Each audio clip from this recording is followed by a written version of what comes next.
Հանդիսատեսի արչև հյուրընկալորեն իր դռները բացեց քաղաքամայր Երևանի խոշոր նորակառույցներից մեկը՝ Ռոսիա լայն ֆորմատ կինոթատրոնը։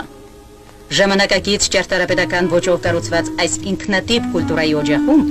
հանդիսատեսի հաճելի հանգստի համար ստեղծված են ռեստորան, սրճարան, բար եւ այլ հարմարություններ։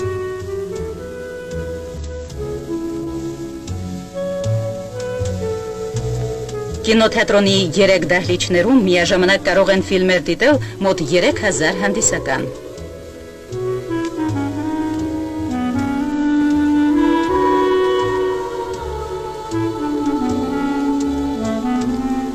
Կինոթատրոնի նախագիծը ստեղծել են հայպետ նախագիծ ինստիտուտի ճարտարապետներ Սպարտակ Հաչիկյանը, Հրաչիկ Պողոսյանը, Արթուր Թարխանյանը և կոնստրուկտորներ Գերասիմ Գևորգյանն ու Իգոր Ծատուրյանը։